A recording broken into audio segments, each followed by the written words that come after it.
Good morning and welcome to another episode of a migrant's journey. This is episode 20. We have had 19 stories so far, 19 amazing and different stories. Please take a look at that, subscribe to my YouTube channel, and you can actually binge on a playlist of a migrant's journey. So please go there. And good morning to everyone who is watching this.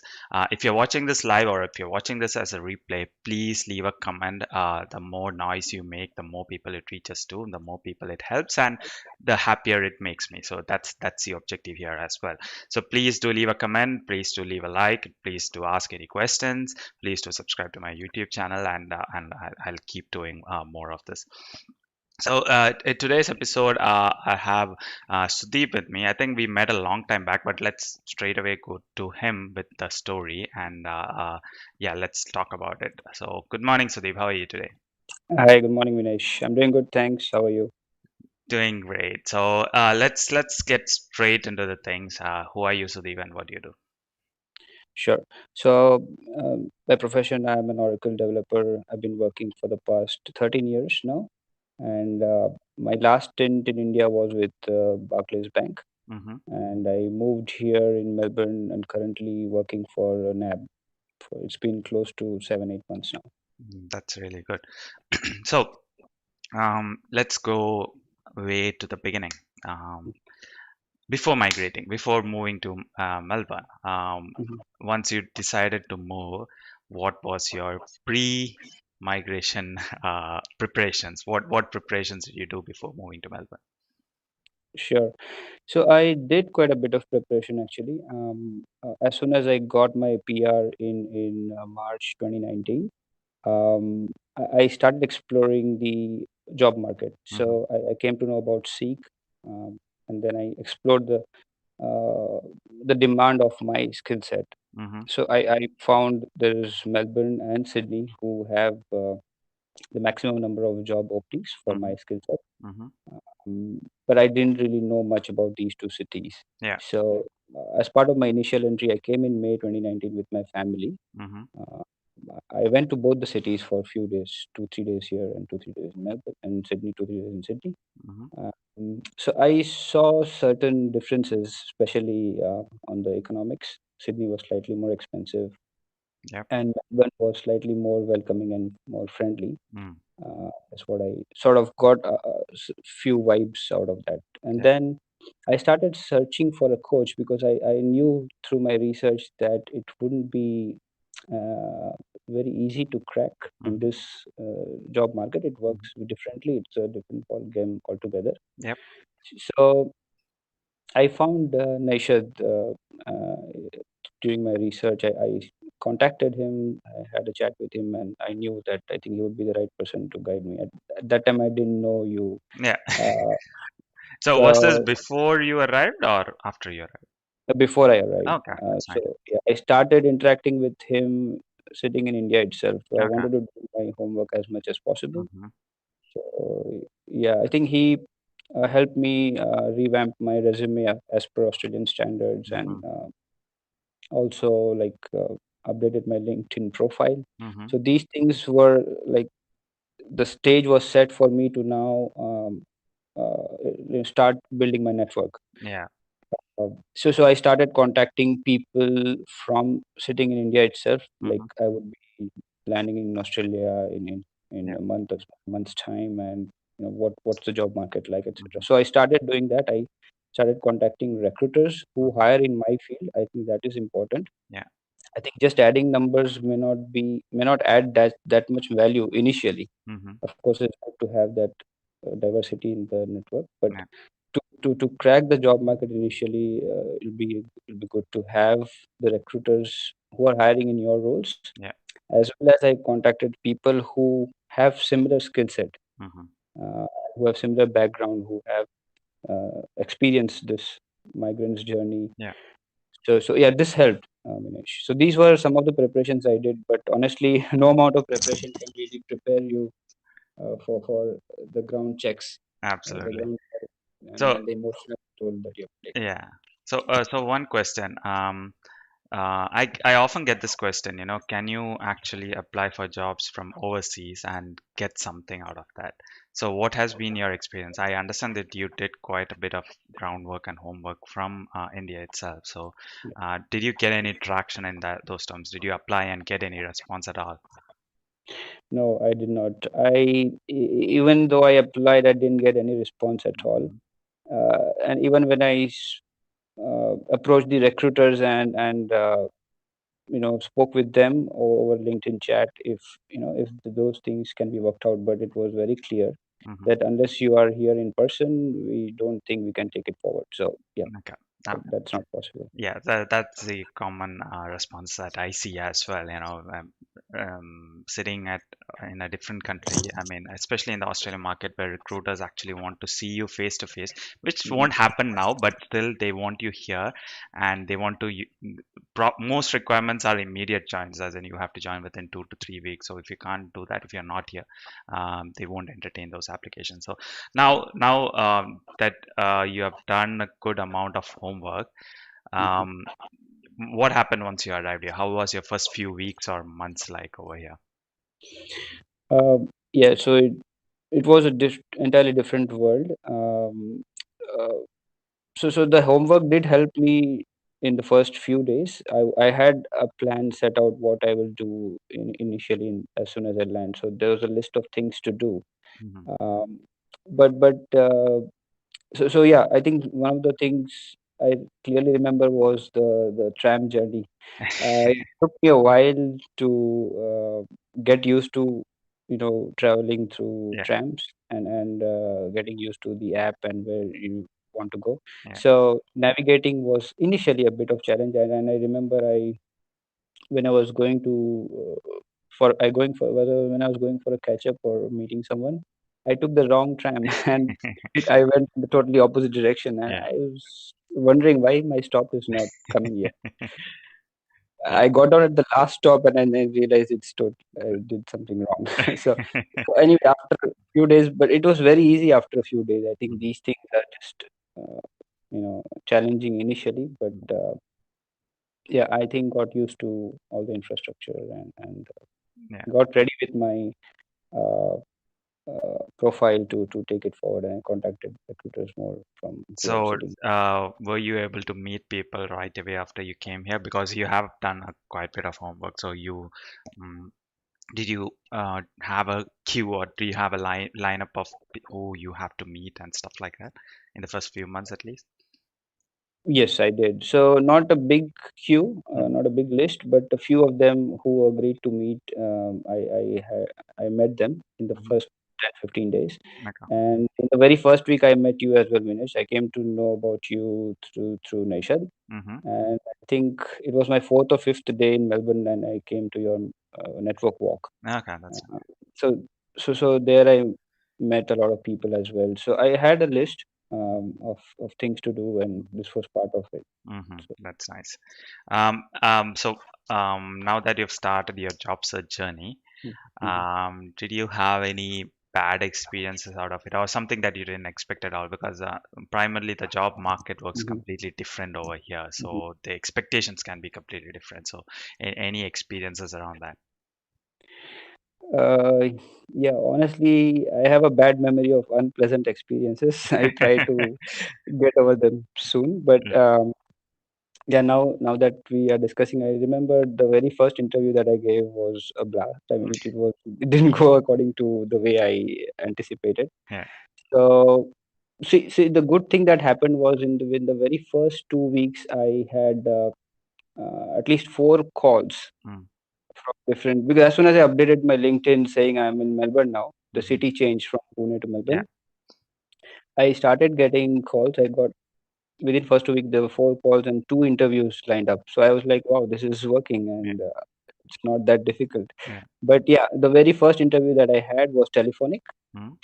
and uh, I think I wasn't mentally prepared because I think I was giving an interview after a gap of 4.5 years. Hmm. I never really had to worry about an interview back in India because I Mm. was working for a long time in my previous organization. Hmm. So that though helped me prepared well for later interviews. But that was probably the worst experience, giving my first interview, and I sort of blew that opportunity.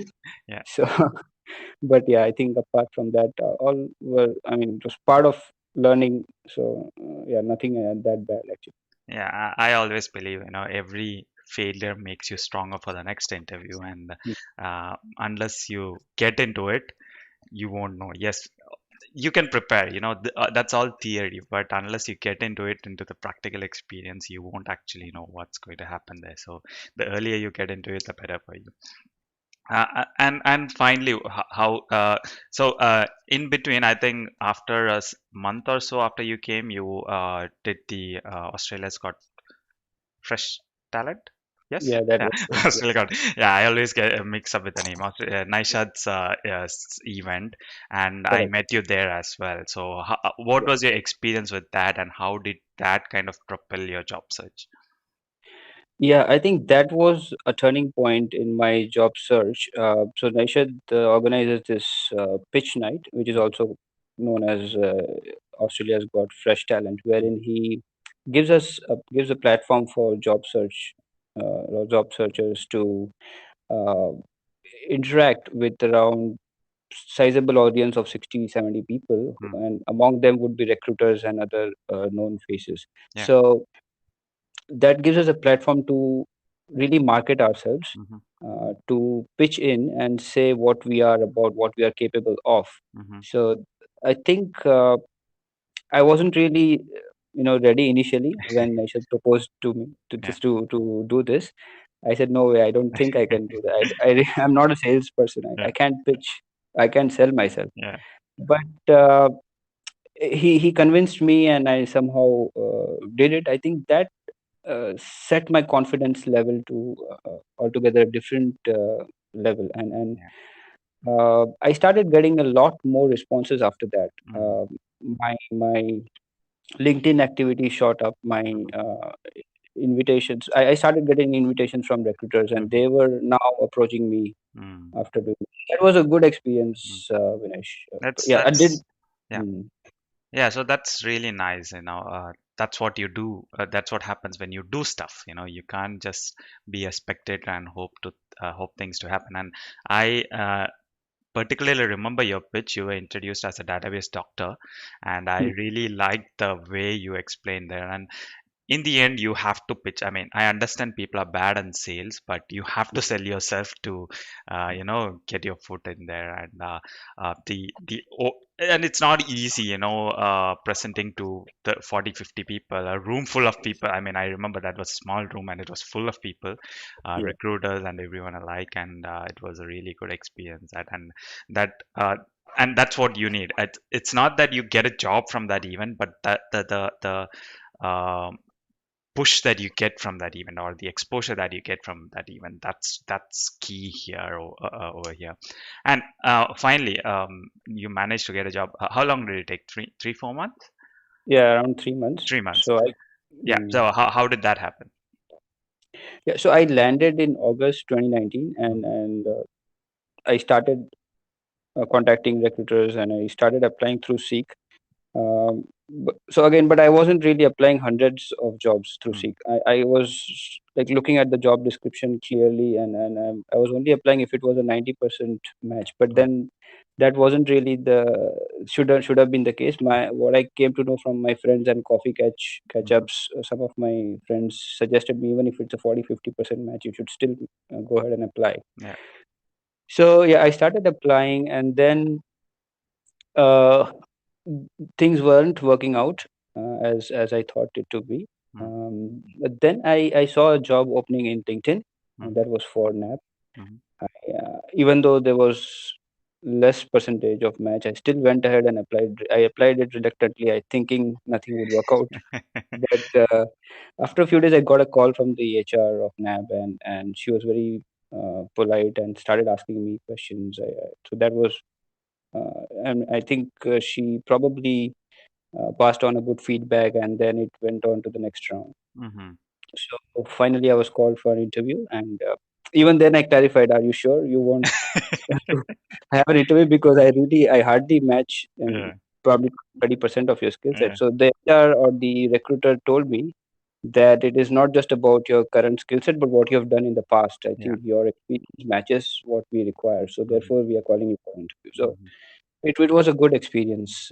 It worked out in the very first round, and I was through. That's really nice. So that's a good experience, to get a job within 3 months, which is actually really good. And definitely that Nishat's pitch night helped you boost your ex visibility, I would say, and it kind of then shot up ahead. A question on your technical background, though. You're an Oracle developer, and I often hear that there are not many opportunities here in Melbourne or Sydney. I mean, as in Oracle is not a popularly used tool over here. Is that the case, or what's your analysis on that? Yeah, that is correct. Because the Microsoft products are more popular. So Yeah. Microsoft SQL Server and other databases are comparatively more popular. Hmm. But having said that, it is not the case that there aren't any openings at all for Mm. Oracle developers. Yeah. Slowly, even now that the things are moving to cloud, Mm. um, these database openings or Oracle openings are primarily, I would say, limited to big banks. Mm. So that is where I was really hoping to get a break, and that's how I got it.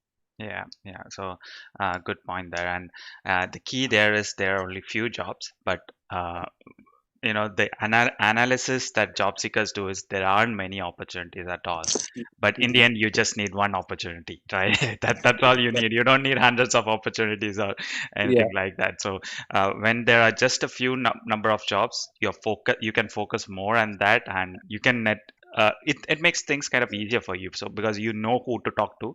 They're a limited set of people. They're not hundreds and hundreds and hundreds of people. They're a limited set of people, limited set of recruiters who you can approach and build that thing. So that's good over there.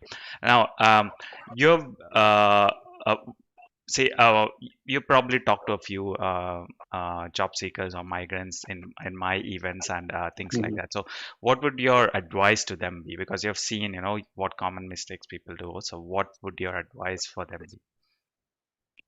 Sure. So I think a couple of things. One is to focus on the current skill set, because the tendency would be to sort of be upgraded in the market, which is good thing. Like, to have the latest skill set. Everybody is going on cloud, so let's have some certification in AWS, Azure, any, Yeah. sort things on those lines. But what I understood from the experience I've had is, what Australian job market looks for is what you have done so far in your previous organization, how you have really impacted the team, how Mm, you have really made a difference mm, based on your skill set. So mm, if you do something totally different from what you have done so far, mm. you really wouldn't be able to justify, Yeah. because there's no experience. So focusing on the current skill set, having that confidence, um, that you would be able to do it. That is one. Yeah. And secondly, the choice of words that we really use when we talk to people. Mm, So I clearly remember when I came here, my previous colleagues, my relatives, my friends, everybody would keep asking me every few days or weeks, how is your job search going? So yeah. did you get a job? Because of course, I mean, they of course would probably out of concern Yeah. ask you this, but we shouldn't be sort of use words like, oh, it's a negative market. I don't know why I came here, Yeah. even though you might be feeling that way, but the choice of words should be like, yeah, I'm hopeful. Yeah. I have few interviews lined up. I have these things going on. I have coffee catch-ups coming up. So I think uh, being positive is extremely important Yeah. to survive and Yeah. get the And first yeah, I job. think that's one big problem everyone faces, especially if you're from India. You get calls from India. How's things? How's job search going? Did you get a Mhm. job? Every day, Every in the end, what do you answer about that? But Mhm. as you said, it's out of concern, so we have to tackle it right. And I, Yeah. I particularly like that you mentioned you have to explain the impact you made and the difference you made in the team. When we write a resume, we don't often do that. We just say, this is what I did, this is what I did, this is what I did, Mhm. but we don't explain what impact it had on the team or what difference it made to the team. That's achievement, skills versus achievements. we explain only roles in our resume and LinkedIn, but you have to focus on what happened because you did that, and that's key over here. Thank you Mhm. so much for sharing your story, Sudeep. It was absolutely wonderful talking to you. Now, I think you've been part of a couple of my meetups and a lot of my network walks. So, what did you think about the whole setup with regards to meetup and how it was set up? Network walks, it was completely different scene. It has a Mm. completely different objective. But what about my meetups? Uh, yeah, but even I'll before I go to meetup, I'll also talk about network walks Yeah, sure. because that was my first sort of a meetup or a networking event that I went to. Yeah. When I reached there after, so it was my fourth or fifth day in Australia, I called you because I didn't know you in person. So I called you. So you picked up the phone and I said, "Hey, Videsh, where are you?" So I came to you, and then you said hi. We introduced each other, and then I asked you, "What do we do here?" I thought there would be some, you would be organizing something like Yeah. meetup, and there were people standing. I asked you, "What do we do?" No. You said, "Just go and talk to people." I said, "Okay." So Yeah. it felt a bit awkward. Yeah. But then I understood why you were doing that, and I think there was a foundation for a lot of people to get out of the comfort zone and reach out to unknown people, and then obviously get that confidence to Yeah. talk to strangers. So that was about network walk and Mhm. meetup. When I attended, I think that was an eye opener for me along with a lot of people. Mhm. These meetups really help. uh, I was first of all inspired by your story. I knew a little bit about your story when we spoke during network walks. Mhm. But when you explained your entire story in the meetup, I was really inspired the way you came up, and now that you want to sort of, you're giving back to the society and migrants at large and helping them. I think so. Not only that, but also the fact that there are so many people traveling on the same journey or same Mhm. boat, where we are struggling to find a job. I think that gives you a feeling that you're not alone in this, and there are resources who could help you out. Yeah. So that gives a feeling, that meetup gives you that feeling. Mhm. And secondly, the fact that you invite recruiters as well as coaches Mhm. whom you could ask questions right away, which you have in your mind. So I think this is a complete package for any migrant, and it is a must. It is a must. Must have event when you arrive in Melbourne. So I think I'll go to the extent by saying that when somebody gets a PR, Yeah. there should be a checklist. Like when we apply for TFN, we apply for Medicare card, and the third one should be attend Vinicius meetup. Thank you so much for that, Sudeep. I'm not sure. I think your video is stuck, but we can still Okay. hear you, so that's Yeah. absolutely fine. Thank you so much for sharing your story today, Sudeep. There were a lot of useful inputs in there. The way you prepared, the way you executed this thing, and how that pitch night helped you. That's a really good story of how things should work and how things actually work when you plan for it. So thank you so much for sharing your story today. And thanks to all our viewers. Thanks for watching. I'm sure there are a lot of inputs in here. And if you have any questions, please leave a comment and we'll get back to you. And if anyone would like to connect to you, Sudeep, would LinkedIn be the best way? Yes, Vinesh. I mean, LinkedIn is the best way. I'm happy to connect and share my experiences and help any way I can. Yeah. Excellent. Thank you so much, Sudeep. So that's that for today. I'll come back with a fresh new episode tomorrow. Thank you so much to all our viewers who's watching this live or replay. Thank you so much, and thanks, Sudeep, for your time today. Thank you, Vinesh, for having me. No worries at all. See ya. I'll see you tomorrow. Bye bye. Bye.